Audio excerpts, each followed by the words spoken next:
Vidéo d'information et de réflexion. Donc merci, c'est eux qui m'ont envoyé ces informations, je te les mettrai ici. Et on apprend que l'Italie, en tout cas Fiat, les constructeurs donc italiens, n'arrivent plus réellement à s'en sortir. Eh bien oui, c'est une question de prix. D'ailleurs, j'ai eu un commentaire par rapport à l'ID7 où il y avait bien, donc elle était avec bonus et c'est parti comme du petit pain. Ça prouve bien que c'est toujours une question de prix. Même si un véhicule ne te plaît pas forcément, regarde la Tesla, ce pas des véhicules qui soient toujours extrêmement polyvalents, mais ça fonctionne aujourd'hui parce que le rapport qualité-prix, en tout cas au niveau du prix, c'est relativement attractif et je pense que même Tesla pourrait faire encore beaucoup plus d'efforts. Ils ont des marges, à mon avis, beaucoup plus importantes que certains constructeurs. Donc, puisque ce n'est pas qu'une question de vouloir faire plaisir aux actionnaires, on voit qu'en Italie, Fiat n'y arrive plus. Ils se sont fait remplacer, grand remplacés par Toyota et Volkswagen. Et je dirais que c'est tout à fait normal puisque Volkswagen en thermique proposait plutôt de très bonnes alternatives. Attention, parce que le groupe Volkswagen, que ce soit les Volkswagen, les Audi et autres, ça commence à piquer au niveau des prix. Je ne parle même pas de Cupra qui est vraiment très élevé. Donc finalement, Toyota est plus cohérent, en tout cas est plus cohérent que Volkswagen. Et on verra bien donc par la suite. Malheureusement, le groupe Stellantis a l'air un petit peu de se perdre, à la fois aux États-Unis, à la fois en Europe, en France et en Italie. Et ils sont en train de perdre différents marchés et des marchés donc là où Fiat, si tu veux, c'est leur fief. Et donc, pour le moment, c'est ce qui arrive en Italie, c'est peut-être ce qui arrivera en France. Et puis pour le moment, c'est Toyota et, j'allais dire donc finalement remplacé peut-être par BYD, mais Toyota et Volkswagen remplacés par BYD XPeng. Il y a quelqu'un d'ailleurs en commentaire qui m'a dit, mais des BYD, je n'en vois pas, mais on n'est qu'au début. Moi, je commence à en voir. Donc, et si tu veux, BYD demain numéro 1, ça ne veut pas dire qu'ils seront numéro 1 en France. Toyota est numéro 1, si tu veux, ou a été en tout cas numéro 1 dans le monde, ils n'ont pas toujours été numéro 1 en France. Là, ils sont quand même très bien placés pour répondre à une demande qui est une citadine.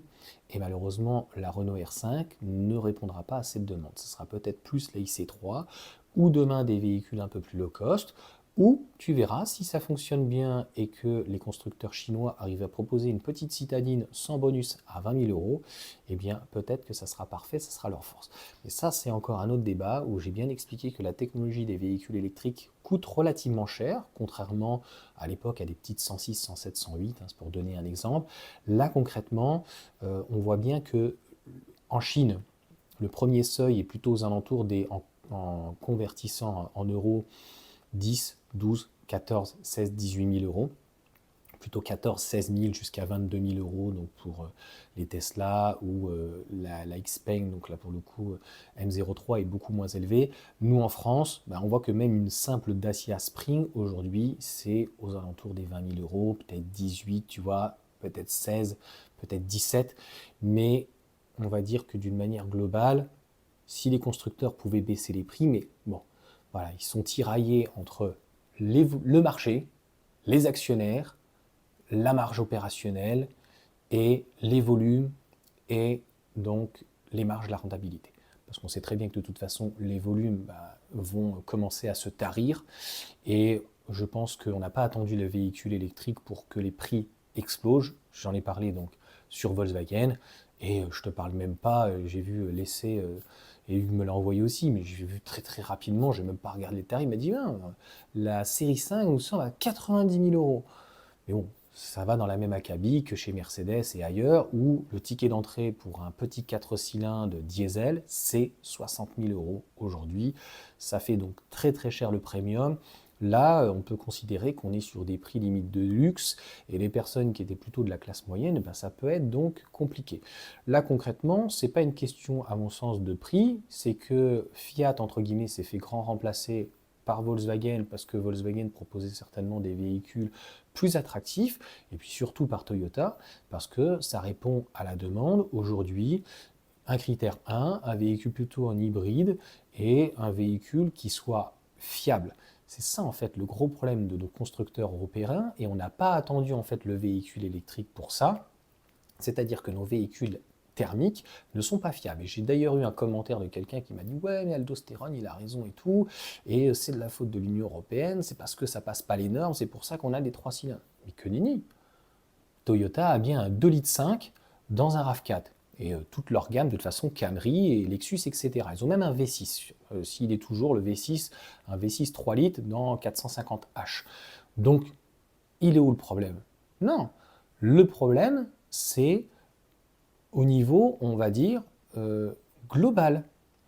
Et on le voit dans les électriques avec Renault. Le véhicule est très joli, le véhicule est plutôt bien fini. On voit que par rapport à une Toyota, même si franchement la Yaris et en GR est assez sympa, et que Toyota essaye de se réinventer, mais quand tu vois le RAV4, il est quand même assez vieillissant par rapport à un 3008, même par rapport donc au Rafale.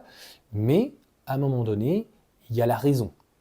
Donc il y a peut-être le coup de cœur sur un véhicule sympathique, mais les gens commencent à regarder, et puis Fiat étant tombé chez Stellantis, je crois qu'il n'y a pas encore, hein, dans les Fiat, etc., c'était encore les 1,4 litre de chez Fiat, et puis avec Alfa Romeo, mais obligatoirement, on voit bien que tous les derniers moteurs sont aussi grand remplacés par le PureTech, et on sait les problèmes donc, du PureTech de ces 3 cylindres, et c'était une mode. Il faut bien comprendre, le downsizing, même chez Volkswagen, Mercedes, par exemple, lorsqu'ils se sont associés sur un moteur donc plus petit, notamment le 1,3 litre 4 cylindres avec Renault, ils ont dit on le fait ensemble, mais ça ne sera pas de 3 cylindres. Et c'est là où je continue encore à regarder voiture ingénierie, je suis tout à fait d'accord avec lui, même si, encore une fois, pour moi, il y a de la place pour tout le monde.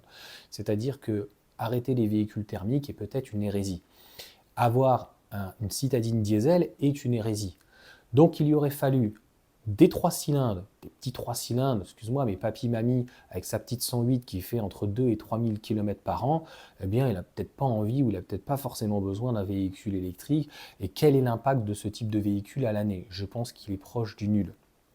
Par contre, l'un diesel, quelqu'un qui est un très gros rouleur, 3 000, 4 000, 50 000, 30 000, 40 000, 50 000 km donc par an, et éventuellement qui puisse et qui veuille garder ce type de motorisation, mais plutôt sur l'autoroute, il faudrait aussi qu'on me dise quel est l'impact. L'impact, malheureusement, il est plus environnemental et sur, on va dire, la nature, même si les vents se déplacent, mais c'est plus en haute atmosphère, que réellement donc en ville. Donc je pense qu'il y avait la place pour tout le monde.